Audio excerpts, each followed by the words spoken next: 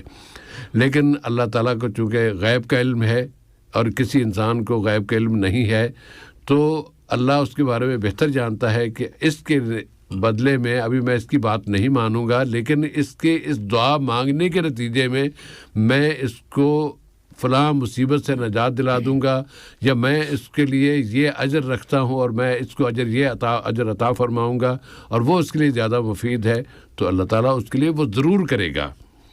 یہاں جو ضرور کا لفظ ہے وہ یہ ہے کہ اس میں عازم کے ساتھ جو دعا بھی مانگی جائے وہ اللہ تعالیٰ کے ہاں ریفیوز یا مسترد نہیں ہوتی، ورنہ بہت سی دعائیں ایسی بھی ہوتی ہیں جو اللہ تعالیٰ کے ہاں قبولیت نہیں پاتی، اللہ ان کو فوری طور پر ریفیوز کر دیتا ہے، مسترد کر دیتا ہے، اور نہیں کہتا کہ اس کو کچھ نہیں ملے گا، اس نے یہ غلطی کی ہے، اس میں یہ سقم ہے، یا اس میں یہ خرابی ہے، یا اس میں یہ غلطی ہے۔ تو اللہ تعالیٰ دعا قبول کرنے کا پابند ایسا نہیں ہے کہ جو ہم مانگے جس طرح مانگے اسی طرح وہ پابند نہیں ہے، لیکن اس میں عازم کے ساتھ اللہ تعالیٰ کے حضور دعا کرنے کے نتیجے میں اللہ تعالیٰ ہمارے لیے جو بہتر ہے وہ لازماً دیتا ہے۔ یہ اللہ کے رسول کی طرف سے ہمیں ایک طرح کی گارنٹی اور ایک طرح کی ضمانت دی گئی ہے، اس لیے ہمیں اپنی دعاؤں کے ساتھ اس دعا کا اہتمام کرنا چاہیے کہ پہلے یہ دعا مانگ لیں، اس کے بعد پھر جو دعا بھی مانگنی ہو وہ مانگ لیں۔ اور دعا یہ ہے کہ اللہم انی اسألک بأن لک الحمد لا الہ الا انت وحدک لا شریک لک المنان بدیع السماوات والارض یا ذا الجلال والاکرام۔ یہاں پر رکتے ہیں اور اس میں کچھ مولانا سے کچھ مزید اس کی تفصیل سن لیتے ہیں اور اس کے بعد پھر اگلا حصہ آ جائے گا۔ جی مولانا کچھ عطا فرمائیے۔ السلام علیکم ورحمۃ اللہ وبرکاتہ۔ علیکم السلام ورحمۃ اللہ۔ الحمد للہ رب العالمین والصلاة والسلام علی عبدہ ورسولہ نبینا محمد وعلی آلہ واصحابہ اجمعین، اما بعد۔ بسم اللہ الرحمن الرحیم۔ جی ہمارے استاد صاحب بھائی ماشاء اللہ آپ نے جو ہے بہت اچھی دعا کا جو ہے کچھ حصہ ہم سب کے سامنے، بھائی اور بہنوں کے سامنے پیش کیا، اور اس کی تشریح اور تفصیل بھی آپ نے پیش کی ہے۔ تو چونکہ بات واضح ہو چکی ہے تو مزید کچھ اس میں کہنا کہیں ایسا نہ ہو کہ ہم صورت کے سامنے چراغ پیش کر رہے ہوں، اسی لیے جو استفادہ ماشاءاللہ ہو رہا ہے اسی پہ اکتفا کرنا جو ہے مجھے زیادہ بہتر لگ رہا ہے۔ جی صاحب بھائی اچھی بات ہے مولانا۔ اب آتے ہیں پھر سوالات کی طرف آ جاتے ہیں۔ محمد بھائی کا سوال ہے آج کا کہ نماز پڑھ رہے ہیں کوئی صاحب تو دو صفوں کے بیچ میں کتنا فاصلہ ہونا چاہیے، خاص طور پہ جب مسجد سے باہر صفیں چلی جاتی ہیں تو ایک صف کے بعد اس کے پیچھے جو صف ہے اگر اس کے درمیان کتنے فاصلے کی گنجائش موجود ہے؟ جیسا اس کے بارے میں پہلی بات یہ ہے کہ بے شک نماز با جماعت کی بڑی فضیلت احادیث میں ملتی ہے، اور نماز با جماعت کے آداب میں یہ بات شامل ہے کہ صفیں صحیح طریقے سے بنائی جائیں، جو ایک صف میں کھڑے ہوں بالکل قریب ہوں، اور جو ایک صف کے بعد دوسری تیسری چوتھی جو بھی صفیں ہیں اگر امکان ہے تو بالکل قریب رہیں، اور اگر کوئی چیز رکاوٹ بن جاتی ہے ایسی صورت میں مجبوری کی حالت میں جو ہے صفوں کے درمیان فاصلہ ہو سکتا ہے۔ تو صاحب جہاں پر یعنی اس سلسلے میں ہم یہ کہہ سکتے ہیں کہ جو کم از کم فاصلہ کتنا ہونا چاہیے یہ تو ہم بتا سکتے ہیں، لیکن زیادہ کی کوئی تحدید نہیں ہم کر سکتے۔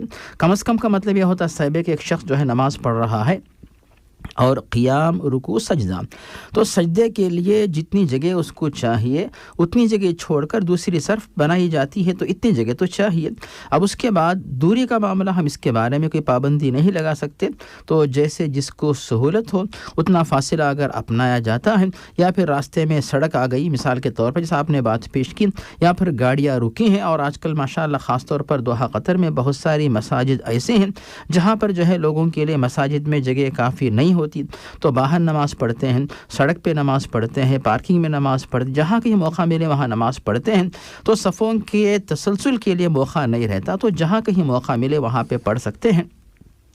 اس میں کوئی حرج نہیں ہے، اس کی اجازت ہے، اور انشاءاللہ ان سب کو جو ہے نماز جمعہ کا، نماز باجماعت کا ثواب انشاءاللہ حاصل ہوگا. جی صاحب بھائی انشاءاللہ تعالی. ورنہ اگر ہم اس میں یہ جملہ استعمال کریں تو کیا اس کی گنجائش ہے کہ ایک اگلی صف اور آپ کی صف کے درمیان کوئی کھلا میدان، خالی جگہ اتنی زیادہ نہ ہو کہ آپ کو یہ اوپر نہیں کچھ اور ہے وہ کچھ اور ہے، بلکہ یوں لگے کہ ہاں یہ اسی کا اگلی صفوں کا تسلسل ہے تو پھر درمیان میں اگر رکاوٹ بھی آتی ہے تو اس کے بعد بھی سب بنائی جا سکتی ہے. جی صاحب بھائی. لیکن اگر کھلا میدان چھوڑ دیا اور وہ دیوار کے پاس جا کے کھڑے ہو کے وہاں الگ سے وہ نماز پڑھ رہے ہیں تو پھر ذرا الگ محسوس ہوگا کہ یہ کوئی الگ چیز ہے، یہ ان صفوں کا حصہ نہیں ہے، تو پھر مشکل ہو جائے گی. جی صاحب بھائی. دوسرا سوال تھا محمد بھائی کا کہ جو لوگ نماز پڑھ رہے ہوں، کوئی سنتیں پڑھ رہا ہے یا کچھ اور، تو کچھ صاحب آتے ہیں اور آ کے اس سے ہاتھ سے اشارہ کر کے اس کے ساتھ باجماعت نماز پڑھنے لگتے ہیں اور فرض نماز پڑھ لیتے ہیں، کیا یہ صحیح ہے؟ جس سے اس کے بارے میں بعض علماء نہیں مانتے، اس لیے نہیں مانتے کہ جو شخص فرض پڑھ رہا ہو اس کے پیچھے جو ہے سنت یا نفل پڑھی جا سکتی ہے، اور جو فرض پڑھ رہا ہو اس کے پیچھے فرض نماز پڑھی جا سکتی ہے. لیکن جو شخص سنت پڑھ رہا ہو یا نفل پڑھ رہا ہو اس کے پیچھے جو ہے فرض کی نماز نہیں پڑھی جا سکتی. ایک قول چونکہ ہے، اسی لیے بہت سارے لوگ اس سلسلے میں جو ہے اس بات پہ مطمئن نہیں ہوتے کہ نفل پڑھنے والے کے پیچھے کوئی شخص جو ہے فرض نماز ادا کریں. لیکن اس موقع پر چونکہ وہ حدیث صحیح موجود ہے صاحب بھائی، جس میں جو کہ بخاری اور مسلم میں حضرت معاذ بن جبل کے بارے میں مذکور ہے کہ یہ صحابی جو ہے مدینہ منورہ میں پیارے نبی صلی اللہ علیہ وسلم کے پیچھے جو ہے عشاء کی نماز با جماعت ادا کرتے، مقتدی بن کے نبی کریم کے پیچھے عشاء کی نماز پڑھ لیتے. اس کے بعد جہاں پہ ان کا مکان تھا اس آبادی میں جاتے اور اس کے بعد وہاں پر جو ہے ان کو عشاء کی نماز پڑھاتے. تو پھر علماء کی تحقیق اس سلسلے میں یہی ہے کہ معاذ بن جبل کے لیے نبی کریم کے پیچھے جو نماز تھی وہ جو ہے فرض نماز ہوتی، کیونکہ یہ تصور نہیں کر سکتے کہ معاذ بن جبل نبی کے پیچھے جو ہے فرض کے بجائے سنت پڑھ رہے تھے، بلکہ اس کو جو ہے فرض کے طور پہ شمار کرتے، اور اس کے بعد جب اپنے محلے میں آ جاتے تو پھر ان لوگوں کو جو ہے خود جو ہے نفل نماز پڑھتے، اور جو ان کے پیچھے مقتدی ہوتے وہ حضرات جو ہے فرض نماز پڑھتے رہتے. تو اس اعتبار سے علماء کی تحقیق یہ ہے کہ نفل پڑھنے والے کے پیچھے، سنت پڑھنے والے کے پیچھے فرض نماز پڑھنے کی اجازت ہے. اسی طرح موصوف اگر جہاں کہیں سنت یا نفل پڑھ رہے ہوں کوئی آ کے شامل ہو رہا ہو، اس میں کوئی حرج نہیں، بالکل آپ کی نماز اپنی جگہ صحیح ہوگی، اور جو لوگ آپ کے ساتھ شامل ہوتے ہیں ان کی بھی نماز انشاءاللہ صحیح ہوگی. جی صاحب بھائی. جزاک اللہ خیرن. حضرت ابوبکر صدیق کا بھی واقع ہے نا، نماز پڑھے تو کچھ صاحب نبی صلی اللہ علیہ وسلم نے نماز پڑھائی اور کچھ لوگ آئے تھے، 3 افراد تھے، اور آ کے وہ دیکھ رہے ہیں جماعت تو ختم ہو گئی، تو آپ صلی اللہ علیہ وسلم نے فرمایا کہ کوئی ہے جو ان کو صدقہ دے، تو حضرت ابوبکر صدیق رضی اللہ تعالیٰ نے پھر ان کو جماعت کرائی تھی، اور اللہ کے رسول نے اس کی اجازت دی تھی. جی صاحب بھائی، علماء جو ہے اس حدیث سے بھی استدلال کرتے ہیں اسی مسئلے کے جواب کے سلسلے میں کہ اگر کوئی بندہ فرض پڑھ چکا ہو اور نفل پڑھنے والا امام بن کر فرض پڑھنے والوں کی امامت کر سکتا ہے، تو بے شک آپ کی دلیل جو اس موقع پر بھی بالکل مناسب معلوم ہوتی ہے. جی صاحب بھائی. جزاک اللہ خیر. ندیم خان صاحب کا سوال ہے کہ غیر مسلم ہیں، کچھ 40 سال سے بھائی کے ساتھ رہتے تھے، بھائی کا انتقال ہو گیا، گھر والوں سے اس غیر مسلم کا رویہ بہت قریبی ہے، جس طرح کہ گھر کا ایک فرد ہوتا ہے، اس طرح کا ماں کو ماں کہنا، بہن کو بیٹی کو، یا بیٹی اور بہن، اس طرح کے رشتے. تو ایسے فرد کے ساتھ اگر اس کے ہاں کوئی شادی کی کوئی تقریب ہے تو اس پہ ہاں فیملی کے ساتھ جا سکتے ہیں یا نہیں؟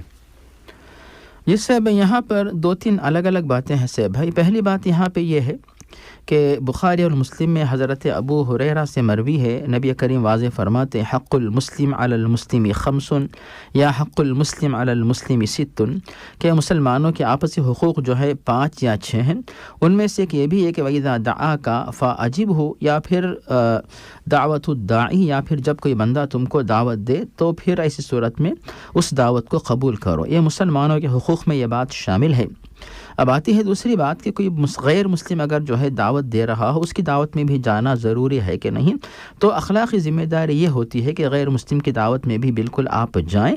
جیسے سیب بھائی نے بڑی اچھی مثال دی کہ نبی کریم صلی اللہ علیہ وسلم کے متعلق بخاری کی حدیث میں ہے کہ خیبر کے موقع پر سن 7 ہجری میں ایک یہودی خاتون نے آپ کو مدعو کیا، آپ نے اس کی دعوت کو مان لیا۔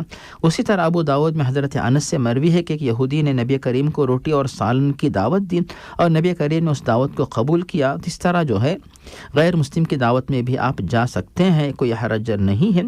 اب دوسری بات یہاں پہ ہے بھائی کہ اگر وہ صاحب جو ہے آپ کی بہن کو بہن سمجھتے ہیں اپنے لیے، آپ کی ماں کو اپنے لیے ماں سمجھتے ہیں، لیکن اس کے باوجود جو ہے آپ کی ماں اور بہن جب گھر سے باہر نکلتی ہے تو جو پردہ اپناتی ہے اسی طرح ان کے سامنے بھی، وہ صاحب کے سامنے بھی اسی طرح رہنا لازمی اور ضروری ہے، کیونکہ وہ صاحب جو ہے آپ کی بہن یا بیوی یا بیٹی یا ماں کے لیے محرم نہیں ہوتے۔ تو جو حدود جو ہے شریعت کی طرف سے مقرر کی گئی انہی حدود کے اندر رہنا لازمی اور ضروری ہے۔ صرف زبان سے بہن یا کچھ اس طرح کا جملہ کہہ دینے سے حقیقی بہن نہیں بن جاتی اور آپس میں جو ہے رشتہ بے پردگی کا نہیں بن جاتا۔ اب اس کے بعد تیسری بات یہ ہے بھائی کہ اگر جو صاحب دعوت دے رہے ہوں آپ ان کی دعوت میں شریک ہوئے، لیکن دسترخوان کے اوپر اگر حرام چیزیں رکھی جاتی ہیں، ایسے دسترخوان پہ موصوف حاضر نہیں ہو سکتے۔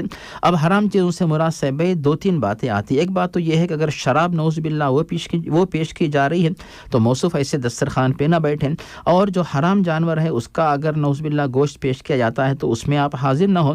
اور تیسری بات کوئی غیر اللہ کے نام کی کوئی جو منت مانی نظر کی ہوئی چیز وہ کسی بت کے سامنے اگر وہ چیز پیش کی جاتی ہے تو پھر ایسی صورت میں ایسے دسترخوان پہ آپ حاضر نہ ہوں۔ اور اس کے بعد غیر مسلموں کی شادیوں میں جو ہے آگ کی پوجا ہوتی ہے اور انگار کے جو ہے وہ پھیرے لیتے ہیں، تو ایسا جو رواج ان کا اس موقع پر بھی آپ وہاں پہ حاضر نہیں رہ سکتے، کیونکہ وہاں پہ شرک کا کام ہوتا ہے۔ اسی لیے شاید صاحب بھائی کہ ہم لوگ تو یہ کہتے ہیں کہ غیر مسلم کی شادی میں جا سکتے ہیں، لیکن سعودیہ کے مفتی علماء جو اس سے منع کرتے ہیں کہ نہیں ایسے موقع پر جائیں گے تو پھر ان کے جو مشرکانہ رواج میں آپ کو بھی جو ہے شامل ہونا پڑے گا، اس سے بچ کے رہیں۔ تو بہرحال ہم یہ کہہ سکتے ہیں کہ آپ ایسی دعوت میں شرکت تو کریں، لیکن جو ان کے جو رسم و رواج ہیں جن میں شرک پایا جاتا ہے اس رسم و رواج سے اپنے آپ کو بچا کے رکھیں، دور رکھیں۔ اور صاحب بھائی آپ نے جو مشورہ دیا کہ ان کی دعوت میں شرکت کرے، اس کا اہم جو ہے مقصد، اہم سبب یہی ہے کہ ادعو الی سبیل ربک، اللہ تعالیٰ کے راستے کی طرف لوگوں کو دعوت دیں۔ ومن احسن قولا ممن دعا الی اللہ وعمل صالحا وقال اننی من المسلمین، اس سے بڑھ کر جو ہے بہتر کون ہو سکتا ہے، کس کی بات بہتر ہو سکتی ہے جو اللہ تعالیٰ کی طرف بلائے اور نیک عمل کرے اور یہ کہے کہ میں مسلمانوں میں سے ہوں۔ اگر یہ نیک ارادہ آپ کا ہے، ایسی صورت میں اگر آپ جانا چاہتے ٹھیک ہے، لیکن صاحب موصوف بار بار یہ زور دے رہے تھے کہ بہت دوری پہ رہتا ہے، تو ہم یہ کہیں گے کہ بھئی آپ جانا وہاں پہ آپ کے لیے ضروری نہیں ہے، لیکن آپ چونکہ کہتے ہیں کہ وہ یعنی بہت قریبی دوست ہیں، پھر کہتے ہیں کہ فاصلہ ہے، اب آپ کو اختیار ہے کہ نہ جانے پہ وہ ناراض ہوتا ہے، دوستی متاثر ہوتی ہے، اسلام کے بارے میں وہ جو ہے غلط جذبات لینے کا ڈر ہے، تو آپ جا سکتے ہیں، ورنہ کوئی حرج نہیں، جانے پر کوئی مجبور تو نہیں کر سکتا ہے۔ آپ کو بتا دیجیے، فون پہ مبارکباد دیجیے، آپ کی بیٹی جو بھی ہے خوش رہے، اس طرح آپ جملے کہہ دیجیے تو پھر آپ کی شرکت بھی انشاءاللہ جو ہے وہ قابل قبول ہو سکتی ہے۔ جیسے بھائی جزاکم اللہ خیراً۔ ندیم خان صاحب کا دوسرا سوال کہ خواب آتے ہیں اور خواب میں گویا کہ حقیقت نظر آ رہی ہوتی ہے کہ وہی خواب جب وہی بات جو خواب میں دیکھی تھی اگلے دن وہ حقیقتاً ویسا ہی ہو جاتا ہے، ایسے میں کیا کیا جائے؟ یہ سب اس کے بارے میں 2-3 باتیں ہم پیش کریں گے۔ پہلی بات یہ ہے صاحب بھائی کہ جو سچے خواب ہوتے ہیں، انبیاء کرام کے جو خواب ہیں وہ بالکل سچے ہوتے ہیں۔ رؤیا الانبیاء حق، یہ ہو گئی پہلی بات۔ کبھی کبھی جو غیر انبیاء ہیں اور غیر مسلم ان کے بھی خواب سچے ہوتے ہیں، جیسا کہ یوسف علیہ السلام کے دور میں مصر کا جو حاکم تھا وہ غیر مسلم تھا، لیکن اس کے خواب جو ہے وہ سچے تھے اس معنی میں جو ہے۔ اور اسی طرح یوسف علیہ السلام کے جو 2 شاگرد تھے وہ بھی غیر مسلم تھے، ان کو یوسف علیہ السلام نے مسلمان بنایا، لیکن مسلم بننے سے پہلے جو 2 خواب ان کو آئے تھے وہ دونوں کے دونوں غیر مسلم تھے۔ ان کی تعبیر یوسف علیہ السلام نے جو ہے ان کے سامنے پیش کی، اس کے بعد جو ہے ان میں سے ایک کو جو ہے سزائے موت دی گئی، لیکن وہ مرنے سے پہلے بحمداللہ یوسف علیہ السلام کی دعوت سے مسلم بن گیا، اسے بحمداللہ نجات مل گئی۔ اور دوسرا جو مسلم بن گیا، پہلے غیر مسلم تھا، وہ تو بحمداللہ اس کی جان بچ گئی، پھر بھی جو ہے وہ جب بھی مرا ہوگا بحمداللہ اسلام کے اوپر اس کی موت آئی۔ تو اس طرح سے بھائی کہ غیر مسلم کو بھی سچے خواب آ سکتے ہیں۔ اب ایک اور بات یہاں پہ یہ ہے کہ نبی کریم یہ واضح فرماتے ہیں کہ جو سچے خوابوں کا آنا یہ نبوت کے 40 درجات میں میں سے ایک درجہ ہے. نبوت جو ہے اگر 100% کا ایک مقام ہے, ان میں سے جو 2.5% کچھ ایسا ہے کہ سچے خواب بھی ان کو آتے ہیں. تو سچے خوابوں کا آنا جو ہے یہ ایک مسلمان کے لیے ایک بشارت کی طرح یہ بات رہتی ہے. اور قیامت کے قریب جو ہے لوگوں کو سچے خواب ایسے آئیں گے جیسے رات میں وہ دیکھتا ہے تو صبح اٹھتے ہی سورج نظر آتا ہے جس طرح, اسی طرح جیسے ہی جو بھی چیز اس کو رات میں نظر آتی ہے وہ چیز اس کو صبح میں نظر آ جائے گی. تو اس طرح سچے خوابوں کا آنا اس بات کا امکان ہے. لیکن اس کے بعد اگر سچے خواب جو بھی خواب آتے ہیں سیب بھائی, اگر وہ خواب اگر ہمیں شریعت کے بارے میں ترغیب دیتے ہیں جن کی وجہ سے ہمارے دلوں میں تقویٰ زیادہ ہوتا ہے تو ٹھیک ہے. لیکن اگر ان کی وجہ سے جو ہے کسی گمراہی کی رہنمائی ہوتی ہے, مثال کے طور پر جو ہے کوئی شیطانی خیالات یا پھر اسی طرح دین سے دور ہونے کا کوئی حکم آتا ہے خواب میں نعوذ باللہ, تو پھر یہ یعنی اللہ کی طرف سے نہیں ہے بلکہ تو شیطانی وسوسہ ہوگا. تو اس سے اپنے آپ کو بچا کے رکھیں. اور ہر خواب کو لوگوں کے سامنے بتانا ضروری نہیں ہے, چاہے وہ خوش کرنے والا خواب ہو یا پھر غم میں ڈالنے والا خواب ہو. خشک ہو یعنی آپ کو خوش کرنے والا خواب ہے, بشارت ہے, اللہ کا شکر ادا کریں. اور اگر کوئی ڈرنے والا خواب ہے, اس صورت میں آپ جو ہے رات میں اٹھیں اور اپنے بائیں جانب 3 دفعہ تھو کرے, اعوذ باللہ من الشیطان الرجیم پڑھیں, اور یہ بھی کہے کہ اللہ تعالی اس خواب کے شر سے مجھے بچائیں. اور اگر ہو سکے تو کروٹ بدل کے سو جائیں, پھر اگر ہو سکے تو وضو کر کے 2 رکعت نفل نماز پڑھ کے سو جائیں. اس طرح جو ہے آپ مختلف طریقے اپنا سکتے ہیں. اور خاص طور پر صاحب علماء کی تحقیق ہے کہ جو لوگ ذکر و اذکار کی پابندی کرتے ہیں ایسے لوگوں کو جو ہے غلط خواب جو ہے ایسے بھیانک خواب نظر نہیں آتی. اس طرح جو صبح و شام کے اذکار اور گھر پہ آتے وقت سلام کر کے آئیں, بستر پہ لیٹتے ہیں جو ہے جو نیند کی دعائیں ہیں سونے وقت جو سوتے وقت دعائیں پڑھی جاتی ہیں ان کی آپ پابندی کریں.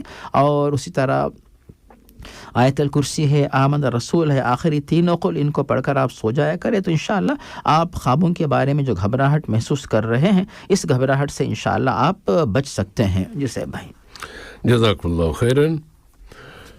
خالد صاحب کا سوال ہے کہ صدقے کی رقم کسی ایسے آدمی کو دی جا سکتی ہے کہ جس کی مجبوری یہ ہے کہ اس کے پاس آمدنی تو ہے لیکن گھر والے وہ پیسے لے لیتے ہیں اور پھر اس کو دیتے نہیں ہیں, اور اب اس کو کچھ ضرورت پڑ گئی اہلیہ کے یہاں ڈیلیوری کا معاملہ ہے اور اس کو پیسے چاہیے, اور وہ کبھی سے فون کر رہے ہیں کبھی اسے فون کر رہے ہیں, اور اگر صدقے کی رقم موجود ہو تو اسے دے سکتے ہیں؟ جس صاحب اس کے بارے میں بتانا یہ ہے کہ بے شک جو بھی مستحق ہے صدقے کے تو وہ فقیر ہونا یا گھر کے سامنے آ کر ہاتھ پھیلانا ضروری نہیں ہے. اس کے بغیر بھی اگر کسی کے بارے میں آپ کو اطلاع ہے, علم ہے کہ وہ شخص بھی جو ہے پیسوں کا محتاج ہے تو اس کو آپ دے سکتے ہیں. اور صاحب اللہ تعالیٰ نے اس کی وضاحت کر دی ہے قرآن مجید میں سورہ توبہ آیت نمبر 60 میں. اللہ تعالیٰ نے واضح کہ انما الصدقات للفقراء والمساکین, جو زکوٰۃ و صدقات ہیں وہ جو ہے کس کے لیے ہیں, ان میں فقراء یعنی جو آ کر آپ کے ہاتھ یعنی آپ کے سامنے ہاتھ پھیلا کر مانگتے ہیں, یا پھر مساکین. اور مسکین کے بارے میں وضاحت کی گئی حدیث میں صاحب بھائی کہ وہ شخص ہے جو ہر گھر پھر کر جو ہے گھوم کر پیسے نہیں مانگتا بلکہ اپنے گھر میں ہی بیٹھا رہتا ہے, محتاج رہتا ہے. کسی کو معلوم ہو جاتا ہے کہ یہ محتاج ہے, کسی کو معلوم نہیں رہتا, لیکن جو کماتا ہے تو اس کی جو آمدنی ہے اس کے اخراجات سے کم رہتی ہے. اخراجات سے مراد ایک تو ہے فضول خرچی جیسے گھر کا ڈیکوریشن ہے اور اپنی لیڈیز کا جو ہے میک اپ ہے, ایسا نہیں, بلکہ جو بنیادی ضروریات جیسے کھانا پینا, علاج, بچوں کی تعلیم اور گھر کا تحفظ جیسے چھت پہ سوراخ پڑا ہے یا پھر بچوں کے کپڑے پھٹے ہیں مثلا, تو اس طرح کی معاملہ ہے. تو مجبوری بنیادی جو مجبوریاں ہیں اس طرح کی مجبوریاں بھی پوری کرنے کے لیے اس کے پاس پیسہ نہیں ہے لیکن آمدنی ہے, یعنی خرچ جو ہے وہ 10,000 ہے اخراجات اور آمدنی 5,000 6,000 بھی ہے, کم ہے مثلا, تو اسے مسکین کہا جاتا ہے. اور اس کو بھی صدقہ دینے کی ترغیب ہمیں ملتی ہے قرآن کی آیت جو سورۃ التوبہ کی آیت نمبر 60. اسی طرح خود نبی کریم بھی واضح فرماتے ہیں کہ مسکین وہ ہوتا ہے جو گھر گھر نہیں پھرتا لیکن جو ہے اپنے گھر پہ رہتا ہے لیکن اس کی آمدنی اس کے اخراجات کے لیے کافی نہیں ہوتی. اس معنی میں آپ جو ہے جن صاحب کا بھی جو ہے صاحب موصوف نے ذکر کیا ہے وہ یعنی خود آپ نے بتا دیا, لیکن ہم بھی ہمارے سمجھ میں یہی بات آ رہی ہے کہ وہ مسکین کے زمرے میں آتے ہیں, ان کو آپ صدقہ زکوٰۃ کچھ بھی دے کر مدد کر سکتے ہیں جی. اور ان کی مدد کرنے سے آپ کی طرف سے زکوٰۃ ادا ہوگی, مستحق تک زکوٰۃ پہنچے گی, اس پر آپ کو اجر, خیر و برکت اور مغفرت, اور زکوٰۃ کی وجہ سے جو ہے مال کی صفائی بھی ہوگی, مال میں اضافہ بھی انشاءاللہ ہو سکتا ہے. جی صاحب بھائی انشاءاللہ تعالی. خالد بھائی کا دوسرا سوال کہ ماں کی طرف سے کچھ صدقے کی رقم میں جمع کرتا ہوں اور کیا وہ رقم یا کوئی اور صاحب بھی ہو سکتے ہیں, وہ بہن ہے مجبور ہے